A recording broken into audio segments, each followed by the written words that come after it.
mbona yuko inzoka itashutse hari ibyo yavuze by'ukuri, kuko yabwiye ngo amaso yanyu azahweza. Njyewe iyo mbonye ukuntu byagenze hepfo bagasanga bambaye ubusa, njyewe mpamya ko n'ubundi bari basanzwe babwambaye ariko bari bameze. Ariko kubera ko Imana itari yarashatse ko umwana w'umuntu azamenya ibibi, yabonaga ahora abona ibyiza, uwo munsi rero amaso ko yarahwejeje batangira kumenya ko bambaye ubusa. Niko Bibiliya ivuga, ntago bavuze ngo imyenda yabavuyeho, hoya, ahubwo hari uburyo uko kuntu abantu bari babanye n'Imana, abantu ari beza batabonaga ibi. Bivuga ngo ibintu bibi tubona ku bandi n'ibyo twibonaho n'ibyo tubona mu isi byatangiye uyu munsi, niho ikibazo cyatangiriye, ariko baragerageje kameme. Babonye bamaze kwambara ubusa.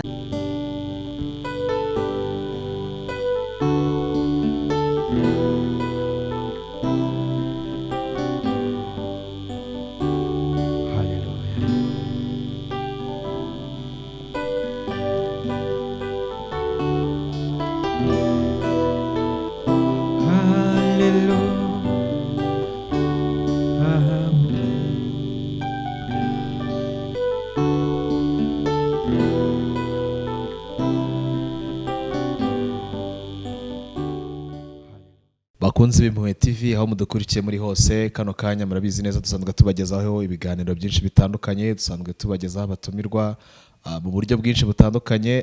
Kano kanya rero aho muherereye hose ku isi, abari mu Rwanda, abari hanze y'u Rwanda, twagira ngo tubanze twakire umutumirwa w'uyu munsi. Arabanza twibwire, namara kutwibwira ari buze kutugezaho n'ijambo ry'Imana mu kanya gato kari imbere. Turabakiriye, mubanze mutwibwire. Murakoze, nitwa Murekatete Françoise. Murekatete Françoise, turabakiriye cyane hano ku Mpuhwe TV, mwiyumvemo ikaze. Twagira ngo mbere na mbere mubanze musenge Imana, ubundi mukomeze mugeza ku badukurikiye ijambo ry'Imana. Murakoze. Murakoze, reka dusenge. Mwami Imana yacu, turagushimiye, turaguhimbaje, tuguhimbarije neza yawe n'urukundo rwawe rutarondoreka, rwatumye witanga cyangwa utanga umwana wawe Kristo kugira ngo aze kudupfira twe abanyabyaha, twe ari babi. Ariko turagushimye ko muri we waduhinduye kongera kuba abana bawe, tukongera kwegerezwa nawe. Tugushimiye rero muri iki gitondo twese nabo turi kumwe hano, nanjye ubwanjye, ko watugiriye neza ukatumenyesha iyo mpano ikomeye y'ubuntu bwawe. None uyu mwanya rero turi hano kuri iyi televiziyo Impuhwe, reka n'ubundi koko abantu bakire impuhwe wabagiriye muri Kristo Yesu, twese tuzakire, kuko nibyo byonyine basha kudushoboza kugenda uko wifuza. Reka rero tugiye kuvuga ijambo ryawe, atari wowe ntabyo ngiye nashobora, ariko reka bazatwumva aho baherereye hose bumva ururimi rw'Ikinyarwanda, iri jambo rizabaheshe umugisha kandi nawe riguheshe icyubahiro, ko niyo gahunda nkuru yawe nawo umugambi wawe mukuru, kugira ngo mu isi abari mu isi baguheshe icyubahiro, hanyuma nabo babone amahoro. Urakoze rero, ushimwe uhimbazwe mu izina rya Yesu Kristo umwami wacu, amen. Nari maze kwivuga, nitwa Murekatete Françoise. Kwizera Kristo rero byampinduye kuba umwana w'Imana, bimpesha uburenganzira rero bwo kuyivugira mu buryo busesuye, ntawe mbisabiye uruhushya cyangwa uburenganzira.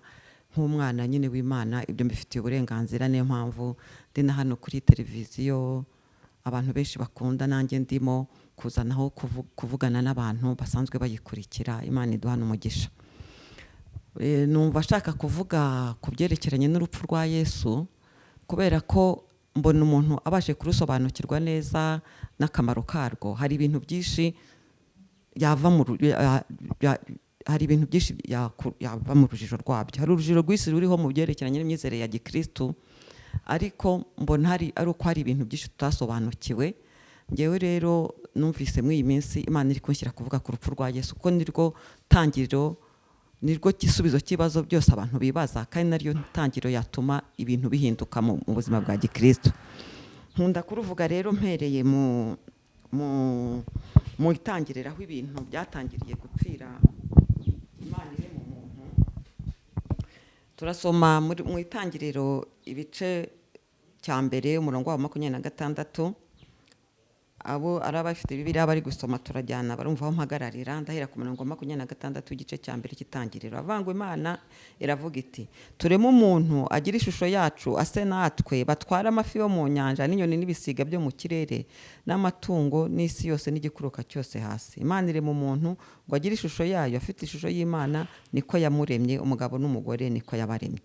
n'umunani aravuga ngo Imana ibaha umugisha, Imana irababwira iti mwororoke mugwire mwuzure isi mwimenyereze ibiyirimo, mutware amafi yo mu nyanja n'inyoni n'ibisiga byo mu kirere n'ibintu byose bifite ubugingo byigenza ku isi. Turongera duhite tuhafatanya n'igice cya kabiri ku murongo wa 7 haravuga ngo Uwiteka Imana irema umuntu mu mukungugu wo hasi, imuhumekera mu mazuru umwuka w'ubugingo, umuntu ahinduka ubugingo buzima. Reka tube duhagarariye ahangaha gato. Icyanditswe cya mbere dusomye mu Itangiriro igice cya mbere umurongo wa 26 ubona ari umugambi Imana rifite yo kureba umuntu. Iravuga ngo turemo umuntu ase natwe agira ishusho yacu. Hanyuma mu gice cya kabiri umurongo wa 7 ho ijambo ry'Imana ritubwiye uko yabigenje, ko Imana yafashe umukungugu ikawukatamwe icyondo. Birumvikana ko yazanye amazi, kuko twese turabizi ko nta buryo umukungugu ubwawe nyine ubasha kuwubumba, ahubwo bisaba amazi. Ni ukuvuga ngo nicyo kintu Imana yaremye ikoze. Ubundi iyo dusomye Bibiliya tubona ibindi bintu byose Imana yaragiye ivuga ngo bibeho bikabaho, ariko umuntu yo yarakoze. Jya mbibonera nko ku bagabo bagiye gukora ibintu cyangwa nko kubumba, nibaza ko batakwambara ishati y'amaboko, umwenda w'amaboko maremure bazinga kugira ngo babone uko bajya mu ibyo byondo kubumba. Abantu bakuru abenshi turabisobanukiye, tuyatubona babumba inkarakara, tuyatubona naho babumba tuno dutafari duto batwika tukazitwa mpunyu. Imana rero yarabumbye irema umuntu. Ubona ko cyari ikibumbano kiri aho kibumbye, ntabwo nzi umwanya byamaze cyangwa igihe, ariko biravuga ngo Imana yarakibumbye. Maze kukibumba ngiye mbona ko kiriya kintu yari yabumbye itarahumeka mwuka wayo, yarataragira ishusho y'Imana, kuko mu gice cya mbere avuze ngo harimo umuntu ase n'Imana, agira ishusho y'Imana. Icyo kibazo ngewe nakibajije igihe kirekire, ishusho y'Imana ari iyihe y'umuntu ko mbona abantu badasa. Mu Rwanda ho turanabizi, n'ubu turi no mu gihe ubundi kubivuga ndi gutanga kino kibwiza, ni mu gihe turi kwibuka jenoside yakorewe Abatutsi mu Rwanda. Ni ukuri abantu bagiye bareba amashusho bakavuga ngo abantu basa gutya, ngo amazuru bamwe manini abandi maremare. Noneho rero iyo utere n'amaso hirya no hino ubona n'abazungu, ukabona abantu bagufi n'abarebare. Noneho nagize ikibazo nibaza ishusho y'Imana ni igihe se, ubwo ni igikara se, ni inzobe se, ni abafite amazuru maremare se, ni amagufi se, donc ni abashinwa se, donc ninde shusho y'Imana se? Ikibazo rero kigize igihe kirekire, ariko ngewe uyu murongo wampaye igisubizo. Haravuze ngo Uwiteka Imana irema umuntu mu mukungugu wo hasi, imuhumekera mu mazuru umwuka w'ubugingo, umuntu ahinduka ubugingo buzima. Ishusho y'Imana rero niba warakibaje ntubona igisubizo, ngewe narakibaje igihe kirekire ko nigeze igihe kinini naravangiwe. Hanyuma Imana impa igisubizo rero ko uwo mwuka yaduhumekeyemo ariyo shusho y'Imana mu muntu, kuko ni naho tubasha gusa twese. Ni ukuvuga ngo uyu mwuka w'ubugingo Imana yahumekeye mu muntu ni n'igice kindi kiremye mu muntu, nk'uko umuntu agizwe n'ibice byinshi. Ariko mu rwandiko Pawulo yandikiye Abatesalonike yaravuze ngo nuko umwuka n'umubiri n'ubugingo bwanyu birarindwe, bitazabaho umugayo ku munsi w'Umwami Imana. Ni ukuvuga ngo rero ibice bigize umuntu ni umubiri, umwuka n'ubugingo. Icyo gice rero cyitwa umwuka ni igice umwana w'umuntu yihariye, kubera yuko inyamaswa nazo buriya zifite ubugingo, niyo mpamvu zikora ibintu byinshi. Nta kintu tujya dukora inyamaswa zidakora. Zirororoka, kandi tuzi kugira ngo ikintu cyororoke uko biba byagenze. Zirarakara, zirishima, mujya mubona ziri kubyina zinezerwa, bajya bagerageza kureba nk'ubwo abagiye kwerekana muri za parike n'ahantu inyamaswa ziri, cyangwa nizo dufite mu rugo, iziba mu rugo izororwa, tujya tubibona. Bivuga ngo rero ibyo bintu tusa nkaho tubihuriyeho, ariko ikintu dutandukanyeho n'ibyo biremwa bindi, ko n'ibimera nabyo bifite ubuzima, niyo mpamvu bimera bikaraba, ibyo bintu byose birabifite.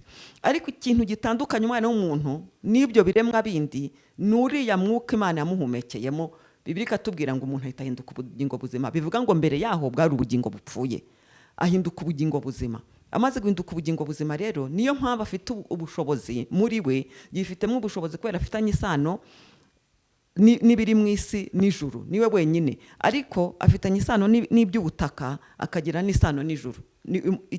Ikiremwa muntu nicyo kimeze gutyo cyonyine. N'abamarayika si uko bameze, n'ibizima bine n'ibizima bine biba mu ijuru ntabwo ariko bimeze. Nitwe twenyine umwana w'umuntu ufite isano y'ubutaka kanagirana isano n'Imana kubera umwuka bayimuhumekeyemo. Uwo mwuka rero icyo gice cy'umwuka ntawe ugisumbye undi, yaba umugufi yaba muremure yaba ubyibushye yaba unanutse yaba umukire yaba umukene barahanganya, kandi Imana habahaye ihangana kandi hasa. Bivuga ngo rero icyo gice cyitwa umwuka ngiye ngifata nkaho ari cyo cyumba cy'Imana mu mwana w'umuntu, nicyo cyumba Imana ituramo mu mwana w'umuntu. Niyo mpamvu umuntu ari nawe ufite ubushobozi bwo kubabaza Imana no kuyishimisha. Nk'inyamaswa, nk'Imana iri kureba indabo n'ibiti yaremye iranezerwa kutyo uko kuntu bimeze, ariko ntabwo ibiti byumye cyangwa bigize gute Imana yababara oya.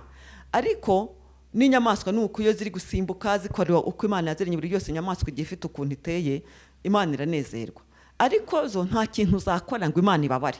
Ariko twebwe kubera ko dufitanye isano n'Imana y'umwuka yaduhumekeyemo tugahinduka ubugingo buzima, niko biri atubwiye, dufite n'ubushobozi bw'uko twakora ibintu Imana ikanezerwa cyangwa ikababara.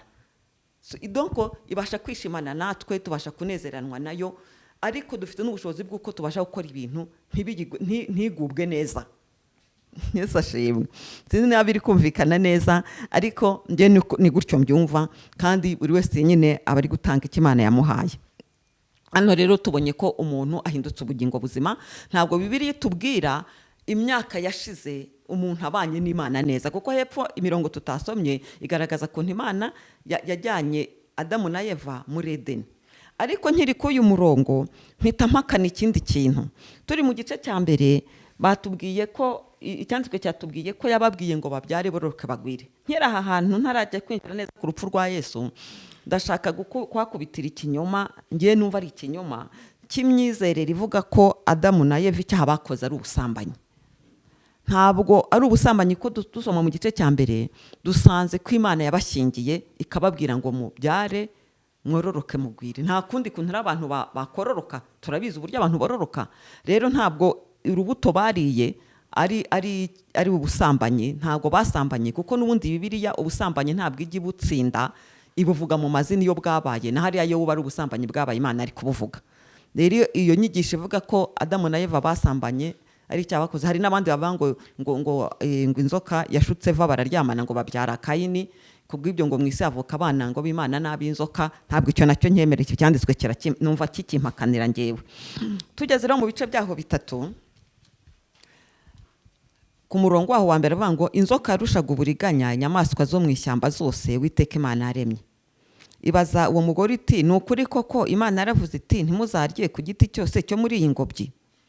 Uwo mugore arayisubiza ati imbuto z'ibiti byo muri iyi ngobyi twemererwa kuzirya, keretse imbuto z'igiti kiri hagati y'ingobyi n'iz'Imana yatubwiye iti ntimuzazirye ntimuzazikoreho mutazapfa. Tugeze kuri 4. Iyo nzoka ibwira umugore iti gupfa ntimuzapfa, kuko Imana izi yuko umunsi mwaziriyeho amaso yanyu azahweza mugahindurwa nk'Imana mukamenya icyiza n'ikibi. Ubwo mugore abonye yuko icyo giti gifite ibyo kurya byiza kandi ari cy'igikundiro, kandi ko ari cyo kwifuriza kumenyesha umuntu ubwenge, asoroma ku mbuto zacyo arazirya, aho n'umugabo we wari kumwe nawe arazirya. Amaso yabo bombi arahweza bamenya yuko bambaye ubusa, badoda ibibabi by'imitini biremera ibicocero, biremeramo ibicocero. Reka tube tugejeje ahangaha. Nashatse kuvuga ku rupfu rwa Yesu, ariko nduhereye mu itangirira. Hariho dusomye roho niwe ikibazo cy'umwana w'umuntu cyatangiriye. Ngewe iyo mpageze ndi no kuvugana n'abantu bo ngomba babwira ko ingo ari ahazasenyukiye. Ni ukuvuga ngo hatari muri Kristo Yesu buriya twubaka ingo zamaze gusenyuka. Kuko hariya niho ikibazo cyabereye muri Edeni, kandi igisubizo nta handi kiri muri Kristo Yesu. Kuko ibindi bintu byose byagiye bikorwa icyo gihe ntabwo byatanze umusaruro, ntabwo byatanze igisubizo kirambye. Tumaze gusoma tubonye ko Eva yakoze ikosa ryo gutega amatwi, akatanga n'umwanya awuha inzoka, agatangira kwivamo, agatangira kuvuga. Kuko urumva Satani inzoka yishushanyije mu inzoka, araje imubombarida amagambo iramushitura kugera we ngo ajye avuga ibyo kuri umva yari izi kwimubeshya ngo se koko ngo Imana yaravuze ngo ntimuza oya yari ibizi ko itabibabwiye gutyo ariko yagiraga ngo noneho wigiye yamubwira iby'ukuri noneho nabibone kumushuka ari n'abandi bantu ndamona bameze gutyo bashaka gukuramo amagambo bakakubwira ibintu biteye ubwoba no kugira ngo wisobanure ujye wakwisobanura uvuga iby'ukuri n'abantu bakunda kugira amazimwe ibyo bintu barabikora noneho guteranya abandi inzoka rero ngo yarucyaga inyamaswa zo mu ishyamba uburiganya ariko icyo nshaka ko tubona hano ni ikibazo cyatangira umwana w'umuntu bivuga ngo ikindi kandi ngiye mbona yuko inzoka itashutse hari ibyo yavuze by'ukuri kuko yabwiye ngo amaso yanyu azahweza ngewe iyo mbonye ukuntu byagenze hepfo bagasanga bambaye ubusa ngiye mpamya ko n'ubundi bari basanzwe babwambaye ariko bari bameze ariko kubera ko Imana itari yarashatse ko umwana w'umuntu azamenya ibibi yabonaga ahora abona ibyiza uwo munsi rero amaso ko yarahwejeje batangira kumenya ko bambaye ubusa niko Bibiliya ivuga ntago bavuze ngo imyenda yabavuyeho hoya ahubwo hari uburyo uko kuntu abantu bari babanye n'Imana abantu ari beza batabonaga ibi bivuga ngo ibintu bibi tubona ku bandi nibyo twibonaho nibyo tubona mu isi byatangiye uyu munsi niho ikibazo cyatangiriye ndetse dukomeje guma hepfo imirongo hepfo Imana hwiziye bivuga ko n'ibyatsi bibihanda n'amahwa aricyo gihe byamereye ku isi nicyo gihe byamereye ku isi hano rero bamaze kwambara ubusa ariko baragerageje kameme babonye bamaze kwambara ubusa ntabwo bagumiye ahora bizi nibaza ko uri nko kugenda nkanjye ukenyeye igitenge kikagucika kikagwa uhita ushaka ukuntu wirundarunda sibyo abagabo bahora bambaye amapantaro banza bitababaho kereka bambaye batagara itabafashe ariko nubashaka nabo niko byagenze bahise bajya gushaka muri ibyo biti byari muri iyo ngobyi harimo igiti cyitwa umutini ariko cyagiraga banza cyaragiraga ibibabi binini cyane bibyibushye baragiterateranya ngo bareme imyenda mu by'ukuri bigaragara ko iki kitabaye igisubizo gihagije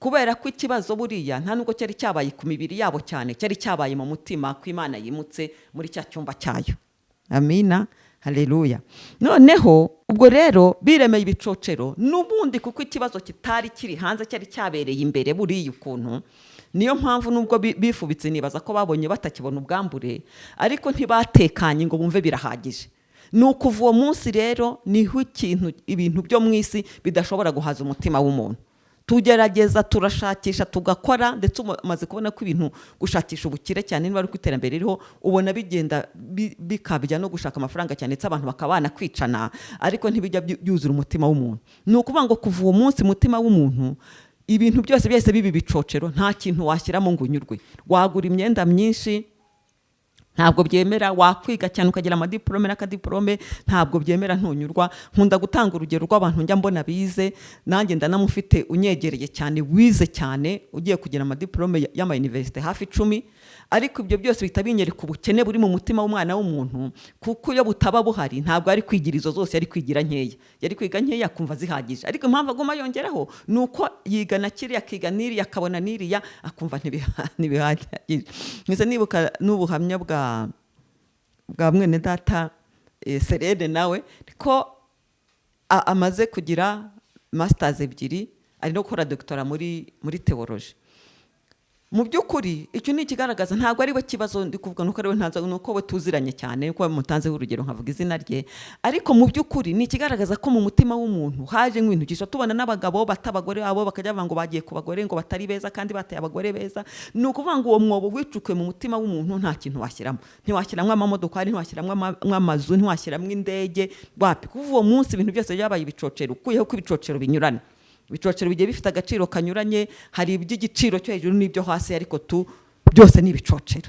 haleluya kuva uwo munsi rero umuntu rero abahindutse mubi bituma rero Imana ishyiraho uburyo bwo kongera kumwigarurira hagati aha ni mu isezerano rya kera hakozwe ibindi bintu byinshi n'uburyo bwinshi bwo kugira ngo abantu batunganire Imana ariko ntibyemera kuko umwana w'umuntu yari yacumuye ahinduka umunyabyaha kuva uwo munsi tuvuka turi abanyabyaha nta kundi wabigenza nta shuri ubyigiramo ariko iyo ukoze ibyaha biremera njya nkunda gutanga urugero aho nkunda kuvuga iki cyigisho ko n'umwana w'uruhinja avuka yamara kuvuka akiri uruhinja umubebe utaranabona utaragira gute ariko ko ashobora kurakara kubera ko watinze kumuha ibere wenda mama wari mu bindi bintu akivumbura yaza akaryanga cyangwa yatangiye kugira utwinyo cyangwa ibinyigishi bigize bikomeye atangira kukuruma urumva ni umujinya yabivanye he? Nta mwarimu wamugiye imbere ngo amwigishe kurakara.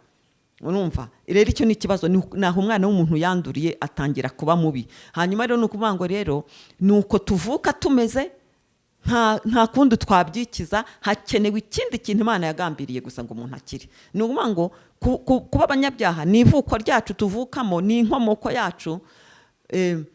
Abakatolike bo nibo babivuga neza ngo icyaha cy'inkomoko. Nibyo, ni ukuvuga ngo ni icyaha cy'inkomoko, nuko tuvuka, hakenewe ikindi gisubizo. Rero ni ukuvuga ngo ikintu wavutse ufite, hari ubundi buryo ukwiye kugikira, kandi ubwo buryo nibwo Imana yateganije. Rero nkiri gutanga ingero wenda hampave, nkiri gutanga ingero kuri mu isezerano rishya, reka turebe ubundi buryo Imana imaze kugenda igerageza ibintu byinshi byo gufasha abantu kugira ngo yongere ibane n'abantu neza. Yari yarashyizeho ko nko mu Bayisirayeli, nyine muri bwa bwoko bw'Abisirayeli ho hari uburyo bw'uko batanga ibitambo by'amatungo. N'ubundi hepfo hariya tutasomye, baje bakambara ibicoceri by'imitini ntibyabahagije, ahubwo Imana ije yishe itungo ibambika uruhu rwayo, nibura bumva noneho bafite ukuntu bambaye nibura ku mubiri. Ariko ntabwo byari bisubije ikibazo cyabaye mu mutima w'umuntu, Imana kwimuka muri we. Haleluya. Noneho reka dusome, nkunda gutanga urugero ku gice cyo mu Balewi ibice 16. Imana yari yashyizeho uburyo batanga amatungo. Hari ibindi bisho tutasomye ko ntituri mu nyigisho za Bibiliya, turi mu kibwiriza kandi abari umwanya mutoya. Mu mategeko bari bafite umunsi w'impongano. Ni ukuvuga ngo hari ukuntu iyo wabaga bakoze icyaha mu buzima bwawe bwa buri munsi, hari amategeko y'ukuntu Imana yari yarabategetse wazajya ubigenza. Ariko ko wabigenzaga kose kwari ukwica itungo, kuko icyanditswe kiri mu Baheburayo ibice 9 kiratubwira ngo amaraso atavuye ntabwo kwabarirwa ibyaha byemera. Noneho rero ubwo rero bicaga itungo bitewe n'ubushobozi. Abakire bicaga inka, abandi amahene, abandi intama, gutyo kugera ku mukene wa nyuma. Uyo wabaga akoze icyaha wakoreshaga intungura n'inuma z'intungura. Urumva rero hari uburyo bitewe n'amakategori yunga, ariko mpaka amaraso ameneka. Ariko hariho n'umunsi noneho bahongererwa ibyaha nk'ubwoko bwose cyangwa nk'igihugu cyose abari kuvuga, ubwoko bwose bw'Abisirayeli. Hariho rero imyambaro Imana yari yategetse abatambyi bazajya bambara, ko hari umuntu umugenewe kujya kubatambirira ibyaha. Rero reka dusome mu bice 16 by'Abalewi umurongo wa 5. Hari ibintu byinshi byakorwaga, ariko reka turebe ku murongo wa 5 nibura. Haravuga ngo yake iteraniro ry'Abisirayeli amasekurume y'ihene 2 hw'ibitambo byo gutambirwa ibyaha, n'isekurume y'intama 1 hw'igitambo cyo koswa. Arona murike cya kimasa cyo kwitambirira ibyaha yihongererane n'inzu ye, maze ajyane za hene zombi azishyira imbere y'Uwiteka ku muryango w'ihema ry'ibonaniro. Aroni afindira izo hene zombi. Icyo afindisha kimwe cyerekane iy'Uwiteka, ikindi cyerekane iyo koherwa. Aroni amurika ihene ifindiwe kuba iy'Uwiteka, ayitambeho igitambo gitambirwa ibyaha, maze yafindiwe koherwa ishyirwa imbere y'Uwiteka ari nzima, ngo ihongererweho ibyaha, yohererezwe mu butayu koherwa. Haleluya. Iki cyanditswe kigaragaza, rumva basomya ngo yake iteraniro. Uwo ninde? Ni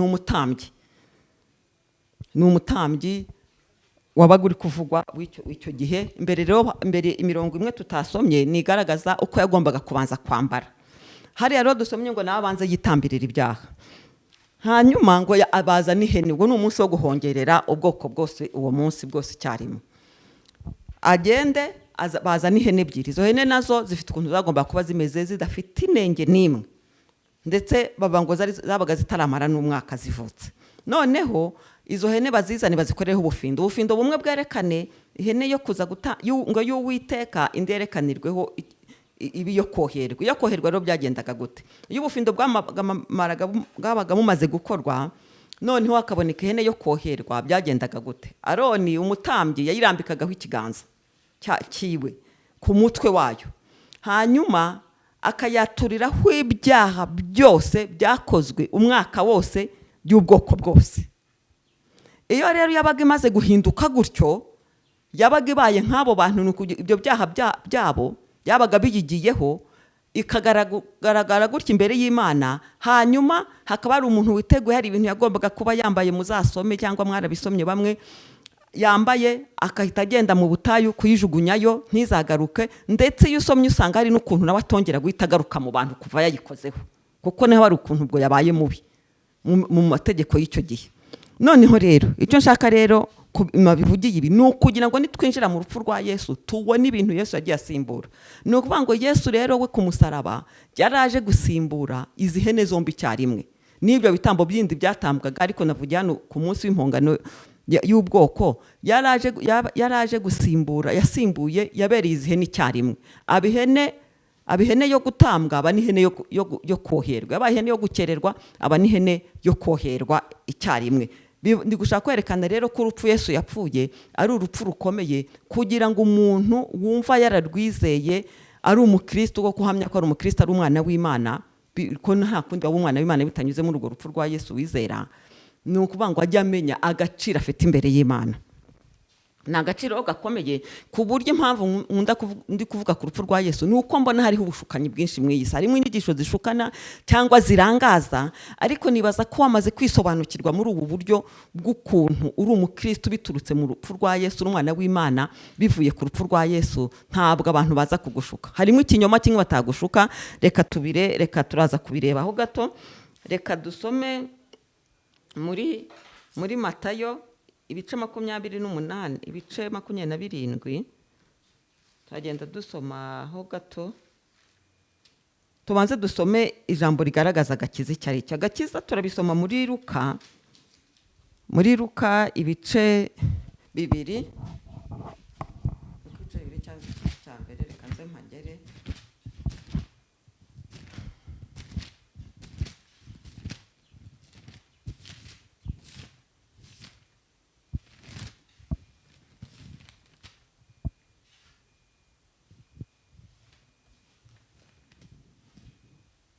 Ni igice cya mbere, abiri kuvuga ku ivuka rya Yohana Umubatiza.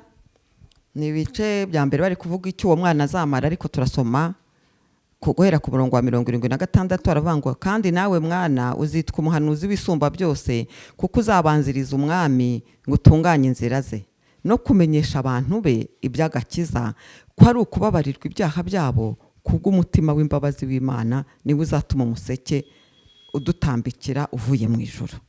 Hano haboneka ubusobanuro neza bwa agakiza icyo ari cyo, ni ukubabarirwa ibyaha kubw'umutima w'imbabazi w'Imana. Ubwo ntabwo nashatse gusobanuza urupfu rwa Yesu mpereye ngiye wenda muri Egiputa, umunsi Imana ishaka gukurayo ubwoko bwari bimaze imyaka 400, Pasika yahakozwe ibintu bikomeye.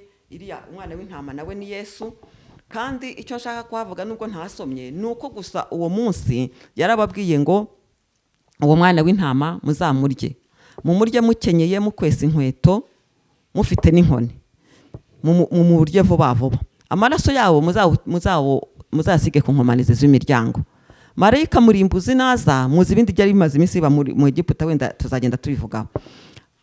Marayika w'umurimbuzi naza nta kindi azareba, ntazita ko bari gusenga bari muri iyo nzu cyangwa ko bari kurwana bari mu yindi, oya, azareba amaraso gusa.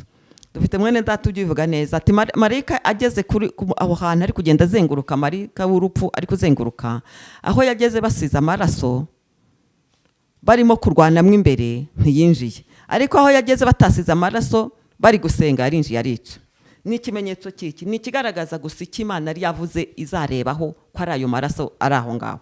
Ariko tugeze mu butumwa bwiza muri Matayo, Matayo 27, havuga neza, hasobanura neza iby'urupfu rwa Yesu, hagasobanura n'ibitangaza Yesu byabaye Yesu amaze gutanga.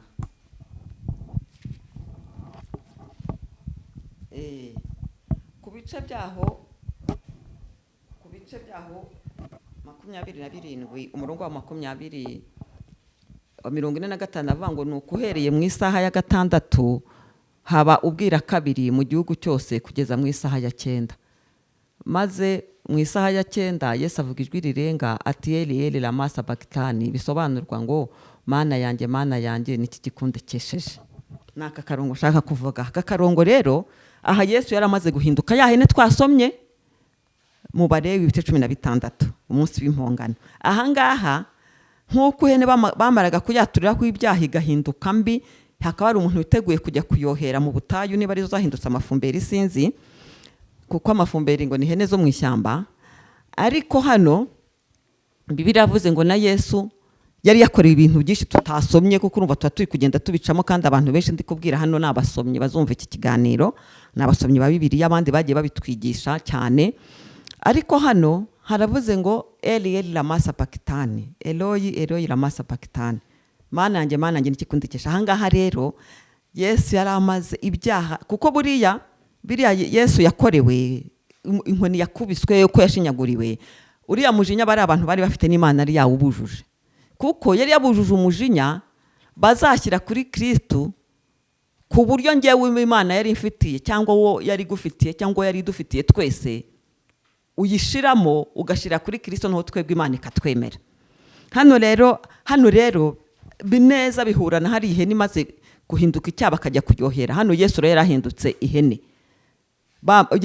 yaturiyeho ibyaha byacu byose byamugiyeho. Umujinya nari narateye Imana, umujinya umwana w'umuntu yari yarateye Imana wari ushiriye kuri Yesu, noneho Imana imuteye umugongo, ko ntari komeza kumwihanganira abaye nkatwe, ko nitwe Imana yari yarateye umugongo, hanyuma twebwe yari iri kuduhobera. Duhita tubibona mu rwandiko rwandikiwe Abikorinto ibice byaho